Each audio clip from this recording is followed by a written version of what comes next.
ভেতরে ভাই প্রচুর কষ্টে ছিলাম। এর মতো কষ্ট মানুষের হয় না, মানে জাহান্নাম। এটা একটা দুনিয়াতে যদি কেউ জাহান্নাম দেখতে চায় তাকে জেলখানাতে আসতে হবে।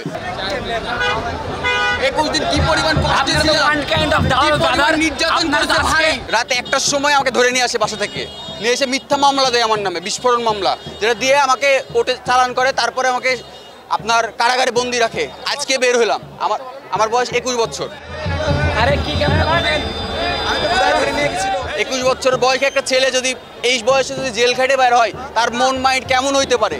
এখানে একটুও ভালো পরিবেশ নাই আমাদের মতো। আমি একজন স্টুডেন্ট। সারা বাংলাদেশে প্রত্যেকটা কারাগারে আজকে ঈদের মতো আনন্দ, কারণ যত রাজবন্দী ছিল আজকে তারা মুক্তি পেয়েছে, এবং বাংলাদেশে বিরোধী দল সহ যত বন্দী ছিল তাদের সবাইকে আজকে মুক্তি করে দেওয়া হয়েছে, এবং বাংলাদেশের যে সংসদ, অবৈধ সংসদ ছিল তা আজকে বিলুপ্ত ঘোষণা করে দিয়েছে, এবং আজকে সবাই বাংলাদেশের সকল জনগণ আজকে ঈদের মতো আনন্দ উপভোগ করছে। আপনারা ছাত্র আন্দোলনে আমাদের পাশে ছিলেন, এবং আপনাদের জন্য, দেশবাসীর জন্য আমরা বিজয় হয়েছি।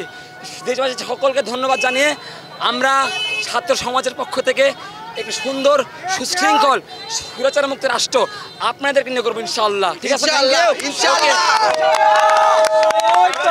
এই যে ফ্রেন্ডকে ও রাজশাহী গভর্নমেন্ট কলেজের শিক্ষার্থী। 100% কপার কন্ডেন্সারে তৈরি ভিশন ফ্রিজ, তাই গুণে মানে অটুট থাকে বছরের পর বছর। নিরপরাধে আপনারা তুলে নিয়ে গেছিলেন, যার ফলটা আজকে পাইলেন। সো মিথ্যা কখনো ঢাকা যাবে না, অন্যায় জুলুম করে কেউ টিকতে পারবে না। ঠিক আছে, দুনিয়াতে আসছেন একদিন মূর্তি হয়েছে, নিউজ করছেন, আজকে দেশবাসীকে দেখাবেন। অবশ্যই যারা সৎ, যারা সত্যি কথা বলা হয়েছে সেটা দেখাবেন। সাংবাদিক ভাইদেরকে আমরা অত্যন্ত শ্রদ্ধা করি। আপনারা আমাদের ক্যাম্পাসের, আপনারা আমার ডিপার্টমেন্টের বড় ভাই। ঠিক আছে, এটা আমার ক্লোজ ফ্রেন্ডস, আরও অনেকে এখন হসপিটালে আছে। আপনি যদি গণনা করেন, আমাদের স্টুডেন্টরা ম্যাক্সিমাম আমাদের ফ্রেন্ড সার্কেল থেকে 2 থেকে 250 জন এখন রাজশাহী মেডিকেলে ভর্তি। তাদের জন্য দেশে দোয়া চাচ্ছি, আর আপনাদেরকে অসংখ্য ধন্যবাদ আমাদের পাশে থাকার জন্য। সাথে কিছু বলো। ভেতরে ভাই প্রচুর কষ্টে ছিলাম। এর মতো কষ্ট মানুষের হয় না, মানে জাহান্নাম। এটা একটা সত্যিকারে জাহান্নাম। দুনিয়াতে যদি কেউ জাহান্নাম দেখতে চায় তাকে জেলখানাতে আসতে হবে।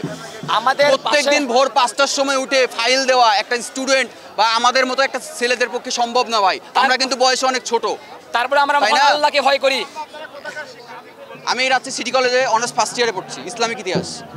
বাংলাদেশ ক্রীড়া শিক্ষা প্রতিষ্ঠানের বিকেএসপি নাজমুল আবেদিন ফাহিম স্যার মাঠে ছিল, বাট কোনো ক্রিকেটার মাঠে ছিল না। আপনারা সাংবাদিকরা দেখছেন, পুরো দেশবাসী দেখছে। এই জন্য বাংলাদেশের সকল ক্রীড়াঙ্গন, ক্রীড়া সাংবাদিক, খেলোয়াড়দের পক্ষ থেকে যারা পাশে ছিল, এদেরকে অসংখ্য ধন্যবাদ। ঠিক আছে না? ফাহিম স্যার ভাই ছিল ভাইয়া, অন্য কোনো প্লেয়ার ভাই ছিল না মাঠে। আমরা অন্যার বিচার চাই।